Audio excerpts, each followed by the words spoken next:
All right, the party is over. It's interesting how every senior executive has a lifespan inside of the company. I've actually identified that as a company doubles in revenue twice, most senior people will be put out of a role, and I was a good example of that. Back when I was the COO of 1-800-GOT-JUNK, I was the sixth of six senior executives to get replaced over 6 years. I was the last one to get replaced, but the company doubled in size six consecutive times. Everybody else had been kind of let go or turned over in years 3 and years 4. I survived into year 6. We're going to talk about why that happens, how to identify when that's happening, and also how to extend the lifespan of the COO inside of your organization so that you don't have to do it quickly. Because as the company is growing, you can be working to grow their skills and their confidence and their connections as well. We're going to talk about that on the section called The Party's Over. We'll see you on the inside. The party's over. It's all going to be okay. I didn't grow up with much, and the anxiety and fear of where my next meal was going to come from have always fueled me. Every job I've been in, I've always thought, I'm going to be fired at any moment, so I have to do the best possible job. There's a lot of good that comes out of that. There are also a lot of wasted cycles. Tom Kaiser, COO at Zendesk. As much as you invest energy into finding a COO, and as much as you build a true friendship with your second in command, the CEO-COO team is rarely for life. Smaller companies starting out have different needs from large, established ones trying to level up. All businesses go through different phases, and it's unlikely that a single COO will be suitable for all of them, even though the CEO remains in place. As circumstances and businesses change, a time may come for the current COO to move on. This chapter talks about how you'll know when it's time and how to go about the process and what to look for next. The consequences of change. To stay in the same job, a COO's skill set has to continue matching the organization as it scales, which is often a challenge. By contrast, the CEO can usually stick to their same skill set as long as they're good at hiring the right people to take work off their plate.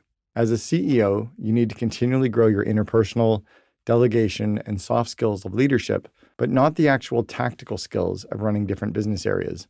One job isn't easier than the other. They're just different. The COO role changes as a business matures, and the projects the COO is responsible for change as a result. If that person can't continue to scale and keep their skills in alignment, at some point they'll be out of a job. The COO fit is similar to sports.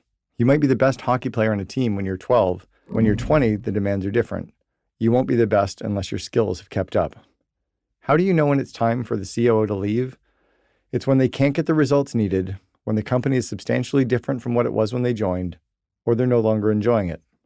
As in a marriage, the COO and CEO both grow, but sometimes they grow apart and are no longer compatible. Sometimes the COO falls out of love with the job, or the CEO and COO can no longer work well together. You'll sense it. As soon as you have doubt, you have no doubt. When the relationship no longer feels right, it's not right. If you know as a CEO that the COO can no longer get the results you need, cannot bring on the necessary teams, or can no longer stay above the fray as the company scales, it's time to think about a successor. Most senior people can only take a business through 2 doubles in revenue. The third double makes it hard for them to continue doing the job. A COO could enter a $10 million company that goes to $20 million and then $40 million, but it's unlikely they'll do well running an $80 million company. A COO who begins with a 50-person company that goes to 100 and then 200 will likely struggle to deliver when it hits 400 people. Unless they've intentionally grown and adapted their skills, they're likely out of a job. As the COO fit declines, they'll get more and more frazzled and have less and less fun. COOs might have the self-awareness to see when their tenure is ending, but you can't rely on that. A CEO has to know for themselves. Getting fired. When Brian brought me in to help him build 1-800-GOT-JUNK, it had $2 million in annual revenue and only 12 franchises. Then it went to 6 million, then 16, then 34 million. By the time it reached 106 million, it felt huge to me. The company had gone from 14 people at the head office to 248, from 12 locations to 330. We had 3,000 employees system-wide. By now, Brian needed a highly detail-oriented COO, but that isn't my skill set.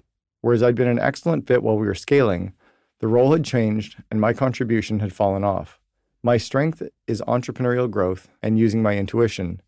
If a CEO wants rapid growth and franchising, I'm their person. Once that phase is over, they don't need me anymore. They need a different Cameron. The Wednesday night, Brian asked to meet for breakfast at a Vancouver club in the morning. I told his assistant that he was going to fire me. She said, "Oh, shut up. Go home and spend time with your kids."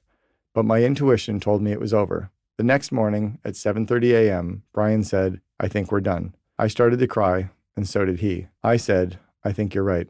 In fact, I knew he was right. I wasn't enjoying it as much anymore. I was frustrated with aspects of the company that the leadership team didn't seem to see.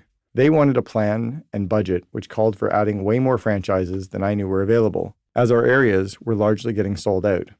I thought we had to grow our individual franchises bigger, but I didn't have the skills to explain the situation to get people to see what I saw. I was finally out of my league.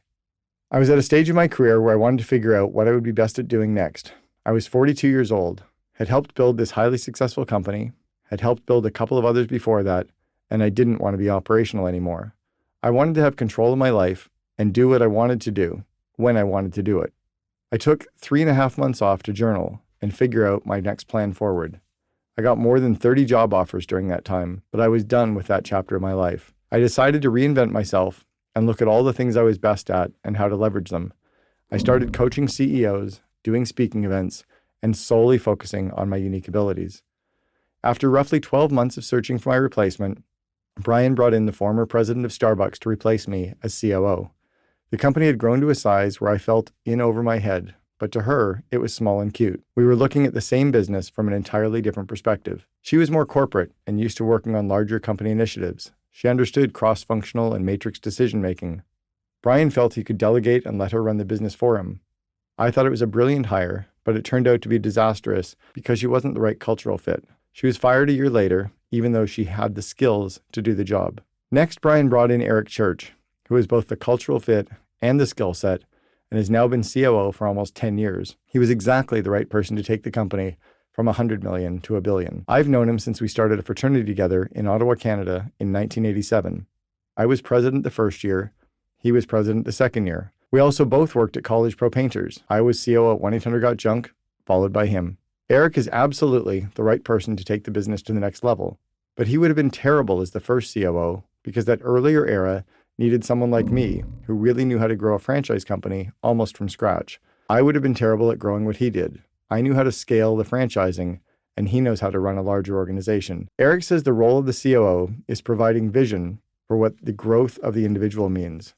He's been one of the best all-time hires Brian has ever made. Brian made a great choice in 2 of 3 cases, which shows that hiring the right COO is difficult, but when done right, really worthwhile. Stay aligned or move on. If the COO stops buying into your vivid vision, they should leave.